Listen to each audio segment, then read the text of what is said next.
সকল সংগঠনক মুখ্যমন্ত্ৰীয়ে গ্ৰেপ্তাৰ কৰিব লাগিব। এই সংগঠনসমূহে উজনি অসমৰ শিৱসাগৰত একাংশ প্ৰকৃত ভাৰতীয় লোকক মিয়া সম্প্ৰদায় বুলি যি তুচ্ছ তাচ্ছিল্য কৰিলে, তেওঁলোকক যদি অনতিপলমে উজনি অসম ত্যাগ নকৰে, তেওঁলোকক প্ৰাণনাশৰ ভাবুকি পৰ্যন্ত দিছে। এই কাৰ্যক আমি কেতিয়াও সহ্য নকৰোঁ। আৰু যোৱাকালি মুখ্যমন্ত্ৰী ডাঙৰীয়াক 24 ঘণ্টাৰ সময় দিছিলোঁ, আজি এই মুহূৰ্তত 24 ঘণ্টা উকলি গ'ল। আমি কৈছিলোঁ যদি মুখ্যমন্ত্ৰীয়ে এই সকল সংগঠনক, যি সংগঠনে মিয়া সম্প্ৰদায়ৰ ওপৰত ভাৰতীয় নাগৰিকৰ ওপৰত অত্যাচাৰ কৰিছে, তেওঁলোকক গ্ৰেপ্তাৰ কৰাৰ বাবে, কিন্তু মুখ্যমন্ত্ৰী ডাঙৰীয়াই গ্ৰেপ্তাৰ নকৰিলে। আমি যোৱাকালি কৈছিলোঁ যদি মুখ্যমন্ত্ৰী ডাঙৰীয়াই গ্ৰেপ্তাৰ নকৰে তেতিয়া ভাবিবলৈ বাধ্য হ'ম। এই নাগৰিকক সম অধিকাৰ প্ৰদান কৰিছে। আমাৰ ভাৰতবৰ্ষৰ প্ৰতিগৰাকী নাগৰিকে ভাৰতবৰ্ষৰ যিকোনো অঞ্চলত যাব পাৰিব, যিকোনো অঞ্চলত থাকিব পাৰিব। উদাহৰণস্বৰূপে আমাৰ লাহৰীঘাটৰ ব্যক্তিয়ে গৈ শিৱসাগৰত থাকিব পাৰিব, লাহৰীঘাটৰ ব্যক্তিয়ে গৈ ধুবুৰীত থাকিব পাৰিব, লাহৰীঘাটৰ ব্যক্তিয়ে গৈ আমাৰ তেজপুৰ লখিমপুৰত থাকিব পাৰিব। ঠিক তেনেকৈ শিৱসাগৰ, ধুবুৰী, তেজপুৰ, তিনিচুকীয়া ব্যক্তিও আহি লাহৰীঘাটত থাকিব, মৰিগাঁৱত থাকিব। সংবিধানে সকলোকে সম অধিকাৰ দিছে। ইয়াত কোনো ব্যক্তিৰ বা কোনো সংগঠনৰ অধিকাৰ নাই যে কোন ব্যক্তি অসমৰ বা ভাৰতবৰ্ষৰ ক'ত থাকিব সেই কথা কোৱাৰ অধিকাৰ নাই। দেখিছোঁ যোৱা কেইদিনমান ধৰি উজনি অসমৰ একাংশ তথাকথিত সংগঠনে মিয়া সম্প্ৰদায়ৰ ব্যক্তি বা মানুহসকলক অনতিপলমে উজনি অসম ত্যাগ কৰিব লাগে বুলি কৈ ভাৰতবৰ্ষৰ সংবিধানক অৱমাননা কৰিছে।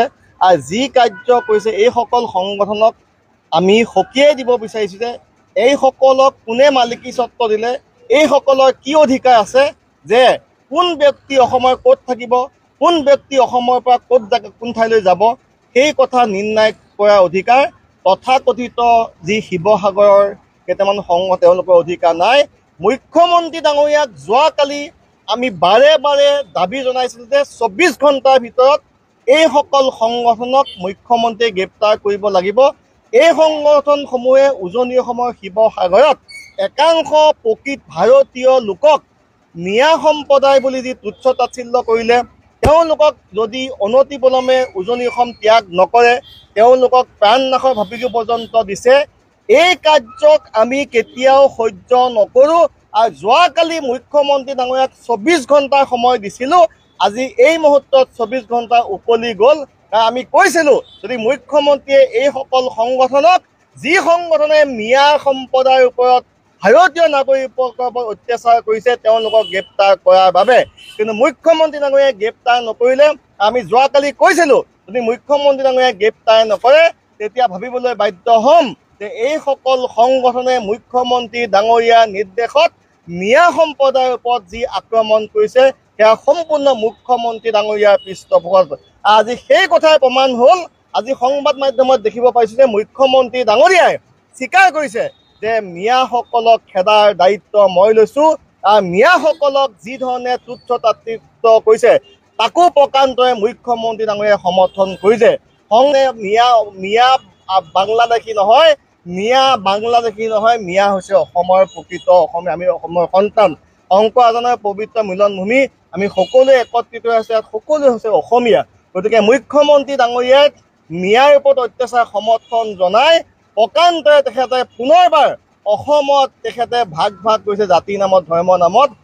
মুখ্যমন্ত্ৰী ডাঙৰীয়াক সকীয়াই দিছোঁ, অসমত যদি ভাতৃঘাতী সংগঠন হয়, অসমত যদি প্ৰকৃত ভাৰতীয় মিয়াৰ ওপৰত এটা আক্ৰমণ হয়, তাৰ নৈতিক দায়িত্ব স্বীকাৰ কৰি মুখ্যমন্ত্ৰী ডাঙৰীয়াই পদত্যাগ কৰিব লাগিব।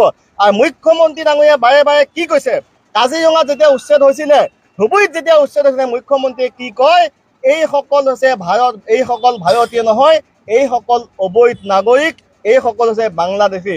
আৰু মুখ্যমন্ত্ৰী ভাষাত যিসকলক অবৈধ নাগৰিক বুলি কৈছে, কাজিৰঙাক উচ্ছেদ কৰাৰ পিছত সেইসকলৰ একাংশ মানুহক তেওঁ প্ৰায় 14,7,00,000 টকাৰ ক্ষতিপূৰণ দিছে। এতিয়া মুখ্যমন্ত্ৰী ডাঙৰীয়াক আজি লাহৰীঘাটৰ পৰা প্ৰত্যাহ্বান জনাইছোঁ, আপোনাৰ ভাষাত কাজিৰঙাত উচ্ছেদ কৰা মানুহবিলাক হৈছে বাংলাদেশী অবৈধ নাগৰিক, আপোনাৰ ভাষাত ধুবুৰীত উচ্ছেদ কৰা মানুহবিলাক হৈছে অবৈধ নাগৰিক বাংলাদেশী। যদি এইসকল লোক বাংলাদেশী হয়, এইসকল যদি বিদেশী হয়, তেতিয়া আপুনি চৰকাৰী ধন খৰচ কৰি কিয় এওঁলোকক আপুনি সংস্থাপন কৰিলে? মুখ্যমন্ত্ৰী ডাঙৰীয়া আজি আপুনি বিফল হৈছে, চৰকাৰ চলোৱাত ব্যৰ্থ